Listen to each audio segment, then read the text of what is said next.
ว่าที่เป็นเราว่าเป็นนักเรียนเนาะนักที่พิจารณาขึ้นมาเนาะที่พิจารณาขึ้นมาอะไรแบบที่เราตัดสินใจตัวอย่างที่เราที่อะไรเป็นอย่างมาต้องดูเรื่องส่วนที่ได้อยู่ในสิ่งมาแบบก็เลยว่าเรื่องการช่วยว่าเราจะยิ่งสปีดเนาะสปีดเลยเป็นการเรียกตัวเป็นการไม่ที่รู้สิဖြစ်တဲ့လူလာလေးနော်ပြဿနာတွေမတိပဲဒီတိုင်းပဲငါရှာတွေပြောတဲ့ဟာတွေချောင်းလို့နားထောင်လို့ရှိတော့အဆင်ပြေဘူးနော်နေစတဲ့တိဖို့လို့လေဘယ်နေရာမှာဒီဟာဘယ်နေရာမှာတုံးတယ်လဲဆိုတဲ့ဟာပေါ့နော်ဒီပြဿနာလေးတွေဆရာတို့ကဒီငယ်ဒီလေးတော့၅ခုပေါ့နော်ဒီ၅ခုကိုဒီငယ်ပြီးနောက်ဆို၅ခုပေါ့နော်ဒီမှာလည်းပါစီပြီးလာတဲ့ခါကျမှဒီနိုင်ငံခြားသားတွေအပြာလာပြောရတာတွေရောနော်အဲ့ဒါမျိုးလေးတွေသိရမှာဖြစ်တယ်နော်အဲ့တော့ဒီနေ့ငါခုအပါရင်လည်းတစ်ချက်တော့ဖတ်ကြည့်ရပါဦးဒီလေး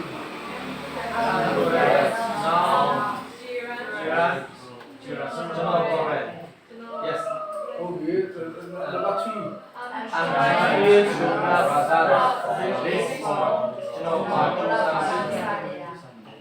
Number 3.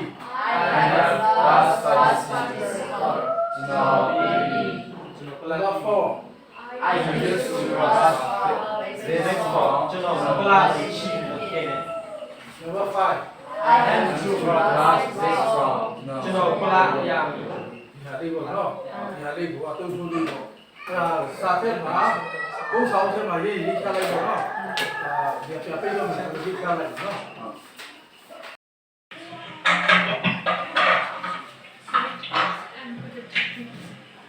Honest, good at, okay. Nó là đấy, nó không có chơi nữa thế. Bông ra lưới luôn nhỉ? Bông ra mau luôn nhỉ? Cứ đây đâu mà nó này. German is German này. What INGU? Sorry. What past tense or past participle bảo là. Now German rồi nào. Không đó? À để thì hẳn rồi. Parents thì sẽ tìm ra hẳn đó. Cái nào mà bạn này để bạn làm mình thì sao được vậy? Anh đi này này. À tin chắc chắn này. Past tense đi, past participle đi. Thì mà lại đi xuống này. Tao vậy. Rồi cái đó nó. Okay, who pulled that out? Good and plus now or German, huh? Who want to use that? I'm good at drawing. I'm good at drawing. Okay, yeah. Cho nó bung xuống là rồi. Drawing đi German thì phải. Draw verb của anh còn phải. Có phải gì tại mà tụi nhau này đâu mà. Đúng không? Đấy đó. Drawing đi German thì phải. I'm good at drawing. Cho nó bung xuống là rồi.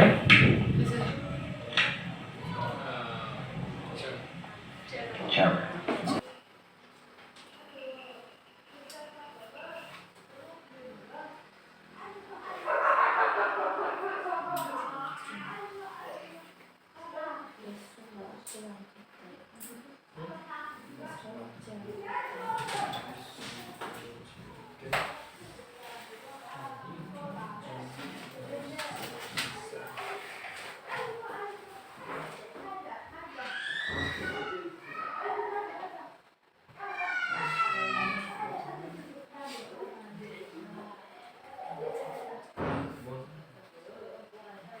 အဲ့တော့ဒီဟာတော့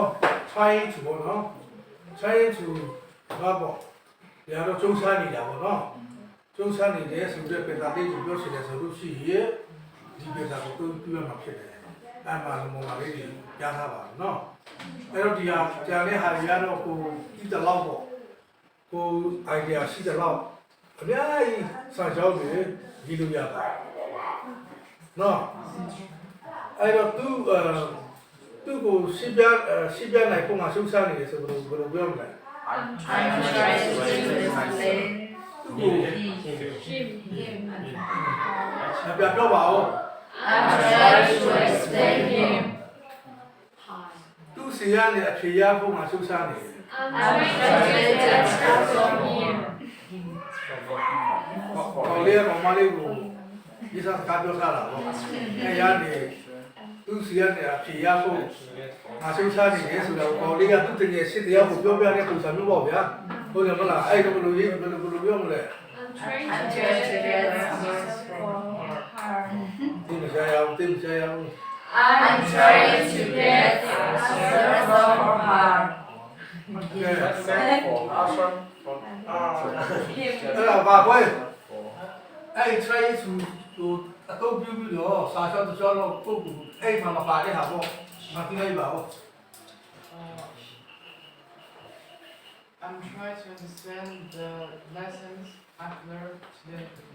ဟုတ်ပြီဘယ်လဲဒီတခြားတော့ပါတိပါပြပါဦး I'm trying to finish my homework. ဟုတ်ပြီကောင်းတယ်အတားဆွဲတဲ့တီချာဇာတ်ဆောင်မယ်နော်အတားဆွဲတဲ့တီချာဇာတ်ဆောင်မယ်အဲ့တော့ဆက်ပြီးတော့ကြည့်ရ have plus I have plus past participle so past participle ဆိုတာဘာလဲဆိုတော့ verb 3ပေါ့ဗျာဟုတ်တယ် so do the subject plus verb to have plus past participle ဆိုတော့ဘာဖြစ်သွားလဲperfect tense ဖြစ်သွားပါပြီ perfect tense perfect tense perfect tense ဆိုတော့ဘယ်လိုဘာသာပြန်ရမလဲ perfect tense ဆိုတဲ့ဟိုက အဲ့မှာမျိုးထက်စားတော့ဆရာအကိုလိုတိပိသားလို့ထင်တော့မလုပ်ပြီးတော့ဘောနော်test တိက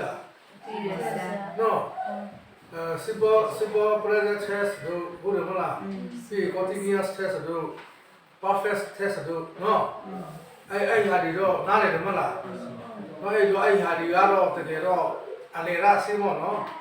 အလေရာစင်းကိုမျိုးကအလေရာစင်းတော့မို့တော့အထက်တော့မို့တော့ secondary တော့ဖြစ်နေနော် higher secondary ဖြစ်နေတဲ့ခါကျအဲ့ဟာမသိနေဆိုလို့ရှိရင်ဘာဖြစ်လို့အဲ့တော့အဲ့ဟာတော့ကိုယ့်ဟာကိုယ်လေးလာရတော့မှာဟုတ်နော်အဲ့တော့ I have to နဲ့ I need to နဲ့ကဒီပါအဲ့ဒါကိုမနည်းနည်းပြင်းလိုက်လို့ဆိုရလို့ဆိုတော့ I must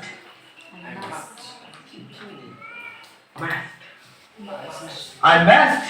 And best. try hard